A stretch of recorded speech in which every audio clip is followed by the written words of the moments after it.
Sabe aquela pergunta que todo mundo já se fez em algum momento? Por que um país com tanta riqueza como o Brasil ainda enfrenta tantos desafios, tanta desigualdade? Pois é, para tentar entender isso, hoje a gente vai mergulhar nas ideias de um dos maiores pensadores brasileiros, Célcio Furtado.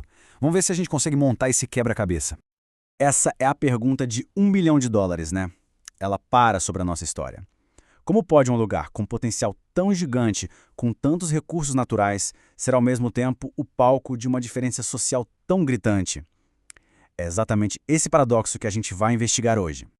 E a chave para a gente começar a entender essa história toda pode estar justamente no trabalho do Célcio Furtado. E olha, ele não era um economista qualquer, daqueles de planilha e gráfico. Ele foi muito além. Ele olhou para a nossa história, para a política, para a cultura, para construir uma das análises mais poderosas sobre a formação econômica do Brasil.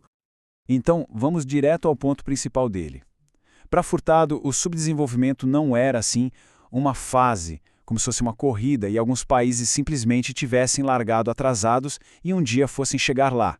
Não, para ele era uma coisa totalmente diferente. Era uma estrutura histórica, com suas próprias regras. E o que isso quer dizer na prática? Bom, basicamente que a economia de um país subdesenvolvido não se organiza para atender às suas próprias necessidades, as da sua população. Ela é moldada desde o início para servir a outras economias, as que ele chamava de centrais. E é isso que acaba criando um ciclo vicioso de dependência que se repete sem parar. Essa teoria do Furtado se apoia em duas grandes ideias. A primeira é essa estrutura global. De um lado, um centro industrializado que cria tecnologia, do outro, uma periferia que fornece matéria-prima. Mas a segunda ideia é talvez a mais provocadora. É uma escolha interna. As elites aqui da periferia, em vez de criarem um modelo de desenvolvimento próprio, buscam imitar o estilo de vida, o consumo das elites lá do centro. E isso, claro, só aprofunda o abismo social aqui dentro. E quando a gente olha para essa tabela, a dinâmica fica bem clara. O centro inova, cria as tecnologias e tem um mercado forte, onde a riqueza circula. Já a periferia, bom, ela basicamente importa essa tecnologia. O mercado interno é todo quebrado, desigual, e os padrões de consumo são uma cópia do que se faz lá fora, mas que só uma pequena parte da população consegue acessar. E olha só que genial como o próprio Furtado descreveu essa situação. Ele disse que o subdesenvolvimento é como o deus Janus, aquele de duas caras. Olha para o futuro, querendo ser moderno, mas ao mesmo tempo está preso nas estruturas do passado. É um impasse histórico. E segundo ele, se nada for feito, se essa situação for deixada por conta própria, o resultado só pode ser uma catástrofe social. Forte, né? Certo, mas como essa teoria se aplica na vida real? Vamos viajar um pouco pela história do Brasil, porque ela é, infelizmente, um exemplo perfeito do que o Furtado estava falando. Uma história marcada por ciclos de dependência que foram moldando o país que a gente conhece hoje. É só a gente pensar rápido. Primeiro foi o ciclo do açúcar, depois veio o ciclo do ouro e mais tarde o famoso ciclo do café. A economia brasileira, por séculos, foi organizada em torno da exportação de um grande produto. Cada um desses ciclos nos conectou com o resto do mundo, sim, mas sempre naquela posição de periferia, de fornecedor. O exemplo do ciclo do ouro é talvez o mais gritante. Toda aquela riqueza absurda que saía de Minas Gerais não serviu para desenvolver nem Portugal e muito menos o Brasil. Na prática, o nosso ouro foi para lá na Inglaterra, financiando a revolução industrial deles. Portugal, no meio disso tudo, era só um intermediário, um entreposto, como se fosse uma ponte. É a dinâmica de centro e periferia na veia. Para ter uma ideia do contraste, vamos comparar com o que aconteceu lá no norte dos Estados Unidos.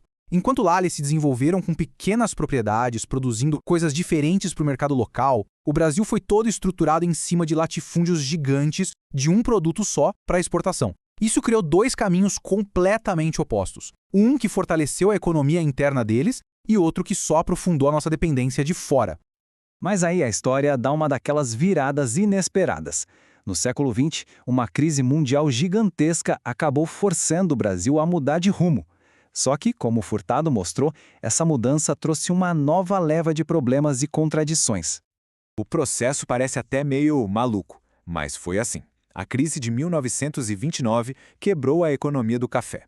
Para tentar salvar os produtores, o governo comprou o café que não era vendido, injetando dinheiro na economia. Ao mesmo tempo, o país ficou sem grana para importar produtos industrializados. O que aconteceu? Aquele capital, que não tinha mais para onde ir, acabou sendo investido aqui dentro, na criação das primeiras indústrias nacionais. Só que essa industrialização não resolveu o problema de base. Pelo contrário, ela acabou recriando a mesma lógica, só que dentro do nosso próprio território. Todo o desenvolvimento industrial ficou concentrado no Sudeste, que virou uma espécie de centro do país. E o resto, principalmente o Nordeste, se tornou a periferia desse novo centro. E o impacto disso foi brutal. Os números não mentem. Já em 1955, a renda de uma pessoa em São Paulo era, em média, quase 5 vezes maior que a de uma pessoa no Nordeste. Quase 5 vezes. Ou seja, a industrialização, que tinha tudo para ser uma força de união e integração, acabou, na verdade, aprofundando as nossas desigualdades regionais. A velha lógica da dependência, só que agora dentro de casa. E aí que a gente percebe como as ideias do Furtado continuam incrivelmente relevantes. O que ele escreveu não é só sobre o passado, sobre a história. É uma lente, uma ferramenta poderosa para a gente analisar o presente e questionar o futuro do nosso desenvolvimento e do mundo. No fim das contas, a grande pergunta que Celso Furtado nos deixou continua ecoando até hoje. Em qualquer país, para quem a economia realmente funciona? Quem são os verdadeiros beneficiados pelas grandes escolhas econômicas que são feitas todos os dias? É uma pergunta que vai muito além do Brasil e que nos convida a ter um olhar mais crítico sobre como o mundo funciona. E é com essa reflexão que a gente encerra por aqui.